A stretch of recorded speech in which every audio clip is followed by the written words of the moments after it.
श्री गुर्जर खेड़ा धाम Xavi में महाशिवरात्रि पर अंचल की सबसे बड़ी चूल का आयोजन संपन्न हुआ। श्री गुर्जर खेड़ा धाम जावी में महाशिवरात्रि महोत्सव के आयोजन में आस्था का जन सैलाब उमड़ा और आस्था ऐसी कि भक्तगण जलते अंगारों पर भी निकल पड़े। देखिए ये रिपोर्ट। मध्य प्रदेश के अंतिम छोर पर बसे लाल माटी की धरा नीमच जिले के जिला मुख्यालय से 12 किलोमीटर की दूरी पर स्थित कमल सरोवर की नगरी के नाम से विख्यात ग्राम जावी के जावी सरवानिया महाराज मार्ग पर स्थित 432 वर्ष पुराने दीन दुखियों के शरण स्थल ऐतिहासिक श्री गुर्जर खेड़ा धाम पर प्रतिवर्षानुसार इस वर्ष भी महाशिवरात्रि महोत्सव पर पूजन अर्चन, भोग, महाआरती, महाप्रसादी एवं 17 फीट लंबी चूल का महोत्सव संपन्न हुआ। श्री गुर्जर खेड़ा धाम मंदिर प्रबंधन समिति एवं सेवादार समिति सदस्यों के सामूहिक तत्वावधान में महाशिवरात्रि महोत्सव प्रारंभ हुआ। सर्वप्रथम श्री गुर्जर खेड़ा धाम पर विराजमान सभी देवों का पंडित सुनील व्यास जावी ने विधि विधान से मंदिर प्रबंधन समिति सदस्यों एवं सेवादारों द्वारा पूजन अर्चन करवाया, भोग लगवाया। फिर महाआरती प्रारंभ हुई। महाआरती के साथ ही 17 फीट लंबी चूल में हर हर महादेव बम बम भोले के जयकारे लगाते हुए अग्नि प्रज्वलित की गई। आरती के पश्चात पंडित जी घनश्याम लोहार की काया में श्री वीरभद्र स्वरूप अघोरी नाथ पधारे और श्री अघोरी नाथ ने मंदिर के मुख्य द्वार पर 41 कुएं के एकत्रित जल के 15 कलश के जल से स्नान किया और कलश को अपने सीने पर फोड़ा। सेवादारों द्वारा श्री अघोरी नाथ को बागंबरी धारण करवाई गई। तत्पश्चात अघोरी नाथ ने मंदिर की एक परिक्रमा की और धधकते अंगारों की चूल में 5 बार निकले। उसके बाद मंदिर परिसर में उपस्थित सभी देव व देव सेवक चूल में निकले। फिर हजारों की संख्या में उपस्थित श्रद्धालु भक्तजन जयकारे लगाते हुए चूल में निकले। महाशिवरात्रि महोत्सव में मध्य प्रदेश, राजस्थान सहित अंचल के हजारों भक्तजन उपस्थित थे। उक्त जानकारी श्री गुर्जर खेड़ा मंदिर प्रबंध समिति प्रवक्ता दिलीप पाटीदार जावी ने दी।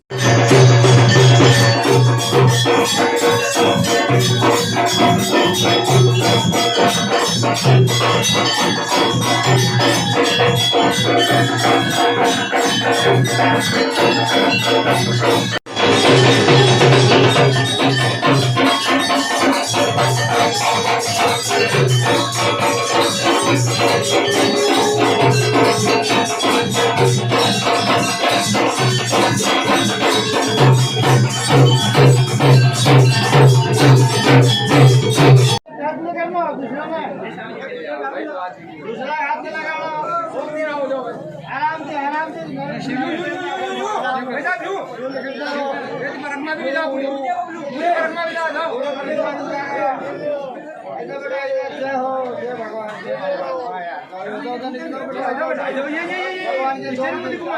घबराना पड़े।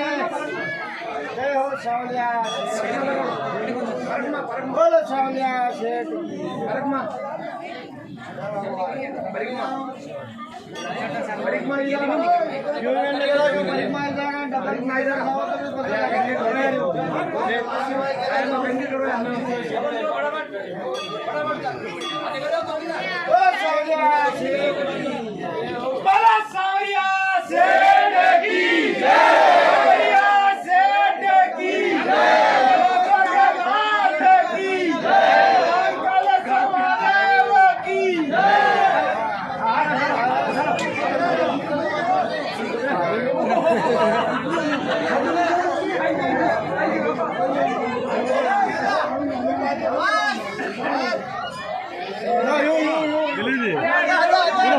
परिवार में से विदेश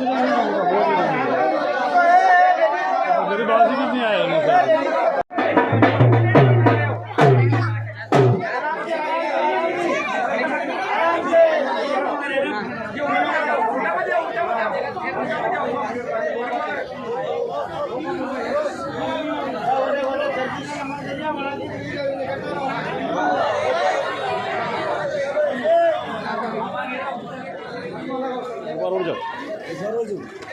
हमें तो नहीं जाना यार, 5 मिनट अभी जाओ।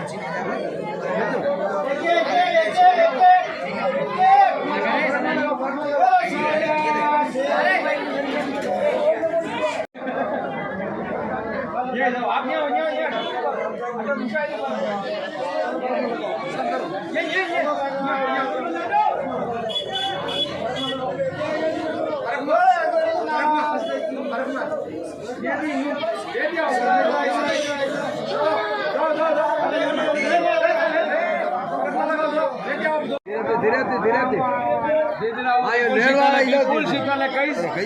अरे यार ये यार हम लोग गानों का यार मणिपुर का गाना अगले बगले दौड़ लो बोली धीरे धीरे चलो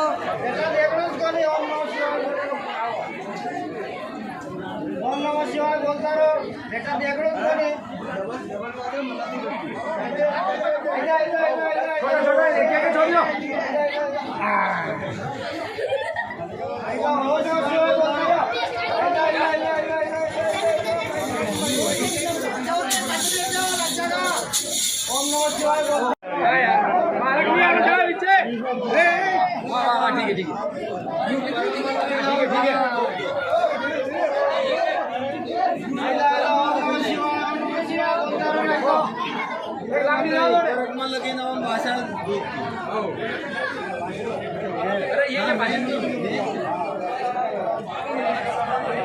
ओम नमः शिवाय ठीक है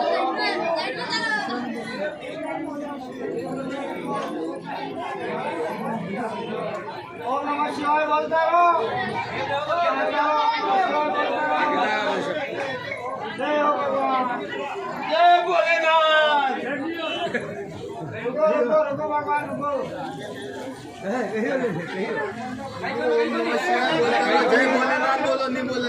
बोलो सावरिया ये जो आज का आयोजन है ये महाशिवरात्रि के पर्व पर यहाँ पे प्रतिवर्ष होता है और काफ़ी संख्या में यहाँ पे यात्री भी आते हैं। सरकार की यहाँ पे चूल रहती है जो मध्य प्रदेश के अंदर सबसे बड़ी चूल बनाई जाती है। पिछले साल 13 फीट की चूल थी, इस बार 17 फीट की चूल बनाई गई। बाबा साहब की मेहरबानी से प्रत्येक जो भी अपने हृदय से चाहे सच्चे भाव का हो वह इस अग्नि में से प्रवेश होकर निकल सकता है। अग्नि वैसे तो धधकती हुई रहती है, लेकिन जब भक्त बाबा साहब पे भरोसा करके निकलता है तो उसे ऐसा शीतलपन का एहसास होता है जैसे मैं किसी गुलाब के फूलों के चल रहा हूँ। महाशिवरात्रि के पावन पर्व पर प्रतिवर्ष वर्षानुसार इस वर्ष भी गुजरखेड़ा धाम पर चूल का आयोजन किया गया। उस चूल में सैकड़ों श्रद्धालुओं के साथ मैं भी उस चूल में प्रवेश करके निकला, और मुझे ऐसा लगा कि जैसे मैं अंगारों पे नहीं मतलब फूलों के ऊपर चल रहा हूँ। किसी प्रकार का मेरे सहित किसी भी श्रद्धालु को ऐसा आभास नहीं हुआ कि मैं अंगारों पे चल रहा हूँ। ये गुजरखेड़ा सरकार की विशेष अनुकंपा है कि किसी भी श्रद्धालु को यहाँ कोई परेशानी नहीं हुई और सारे लोग हंसी खुशी महादेव का जयकारा करते हुए निकले। प्रतिवर्ष हम शिवरात्रि के दिन गुजरखेड़ा सरकार और भगवान अघोरीनाथ जी के ब्राह्मणों द्वारा अभिषेक करवाते हैं, चोला चढ़वाते हैं और भगवान को 56 भोग लगाते हैं और धकधकते अंगारों की चूल का निर्माण करते हैं, जिसमें भगवान अघोरीनाथ की छाया पधारती है और वो स्वयं पहले 2 से 5 बार प्रवेश करते हैं, फिर देवी देवता प्रवेश करते हैं और फिर संसार के लिए उस चूल को खोला जाता है, जिसमें छोटे छोटे नन्हे नन्हे बच्चे, माताएं, बहनें सभी प्रवेश करती है। और ऐसी मान्यता है कि उस चूल में जो भी निकलता है उसके सारे रोग दोष कट जाते हैं, हवा अला बला जो भी होती है वो सारी कट जाती है। और सबसे बड़ी खूबी ये होती है कि इतने धधकते अंगारों होते हुए भी ना किसी को छाले होते हैं, ना किसी को जलन महसूस होती है। ये भगवान की इतनी कृपा रहती है कि सभी फूलों की पंखुड़ियों पे निकले वैसे इस चूल में निकलते हैं। प्रतिवर्ष हम ये आयोजन करते आ रहे हैं। पिछले 23 साल से तो मैं यहाँ पूजा करता आ रहा हूँ, तो 23 साल में ऐसी कोई घटना भी नहीं हुई कि किसी के छाले हुए या कोई दिक्कत हुई। तो भगवान के आदेश से हम ये प्रतिवर्ष करते हैं और विभूति रमाते हैं भगवान के, हम भी विभूति रमाते हैं और भगवान के रंग में रंग जाते हैं शिवरात्रि के दिन और हर्षोल्लास के साथ ये शिवरात्रि मनाते हैं। ये भी सुना है कि मध्य प्रदेश, राजस्थान और छत्तीसगढ़ से सबसे बड़ी चूल जो प्रतिवर्ष हर बार बढ़ जाती है। हाँ, हम लोगों की एक ये जो समिति जो है इनका ये मानना रहता है कि हम लोग एक विशालतम अग्निचूल बनाएं, जिसमें भगवान को अपने जो बालक हैं उनकी रक्षा करनी है। संसार को ये प्रमाण भी मिलता है कि अपन अग्नि को अपनी माँ मान लें और अग्नि की गोद में ही चले जाएं तो फिर अग्नि आपको जला नहीं सकती, ये इस बात का प्रमाण रहता है। और हाँ, हम लोग ये तो नहीं बोल सकता कि एमपी, राजस्थान या छत्तीसगढ़ से बड़ी बनाते हैं या है, मैं ऐसा कंपटीशन किसी से नहीं करते, क्योंकि हम तो भगवान के नौकर हैं। हम तो जो भी भगवान की करते हैं वो सबसे श्रेष्ठ है। लेकिन हाँ, ये है कि हम लोग बड़ी बनाते हैं, 17 फीट की लगभग चूल बनाते हैं। मैं किसी से तुलना नहीं करता, किसी को छोटा बड़ा नहीं बताता, लेकिन हाँ, हम विशालतम चूल का निर्माण करते हैं जो 17 फीट की होती है। एक प्रक्रिया मैंने देखी कि वीरभद्र सरकार, रघुवीरनाथ सरकार जब पधारते हैं तो वो 16 कलश का जो जल होता है उस कलश से स्नान भी करते हैं, अपने सीने पे भी फोड़ते हैं, क्योंकि जब वो अंगारों के उपपास रखा होता है तो कहीं ना कहीं पानी भी उबलता हुआ नज़र आता है, तो कहीं छाले वगैरह नहीं है। तो क्या साइंस इस चीज़ को मानता है, नहीं मानता? नहीं, साइंस को मैं ये नहीं बोल सकता साइंस गलत है, क्योंकि हम लोगों का काम किसी को गलत बताना नहीं है। साइंस अपनी जगह सही है, लेकिन हम भी अपनी जगह सही है, क्योंकि हमारे जो बड़े बूढ़े बता के गए कि मन चंगा तो कचौटी में गंगा, मानो तो सब कुछ है, नहीं मानो तो कुछ नहीं है। अगर साइंस ये मान लेता है कि भगवान नहीं होते हैं तो नहीं होते हैं, लेकिन हमने मान रखा है कि भगवान होते हैं तो हमारे लिए तो होते ही हैं। तो इस बात का प्रमाण है कि आप अग्नि में पैर भी रख के दिखा दो। यहाँ 17 फीट की चूल जो होती है जिसमें दलकते अंगार होते हैं, छोटे छोटे बच्चे हंसते हुए निकल जाते हैं, तो ये इस बात का प्रमाण है कि हमारे लिए भगवान है। लेकिन साइंस इस चीज़ को नहीं मानता तो मैं उनको मनवाना भी नहीं चाहता, क्योंकि आप किसी के ऊपर अपना फैसला थोप नहीं सकते। ये तो आस्था का सवाल है, तो जिनकी जितनी आस्था है उनके लिए उतना भगवान धरती पर है। अब मैं किसी के भावनाओं के आगे या उनको मजबूर नहीं करता, लेकिन हमारे लिए तो है और हम तो करते आए हैं। एक चीज़ और है, जब आप शरीर में, आपके शरीर में आते तो मैंने आपका विकराल रूप भी देखा और अभी जो रूप भी देखा है, साधारण सा एक मानव के रूप में आप खड़े हैं। तो उस समय में और इस समय में जब वो अपने शरीर पे कोड़े भी लेते हैं, भवक्त अंगारों पे निकलते हैं, स्नान भी करते हैं, तो क्या वो दर्द उस समय का क्या होता है और अभी इस समय जब आप खड़े हैं तो क्या लगता है? नहीं, सबसे पहली तो ये है कि अघोरीनाथ जो हैं वो स्नान कभी करते ही नहीं है। लेकिन क्या होता है कि आज भगवान, एक मान्यता है, वैसे तो 2 प्रकार की शिवरात्रि ये मानी जाती है। एक तो भगवान का सबसे पहले शिवलिंग स्थापित हुआ था और एक भगवान विवाह करने के लिए जाते हैं।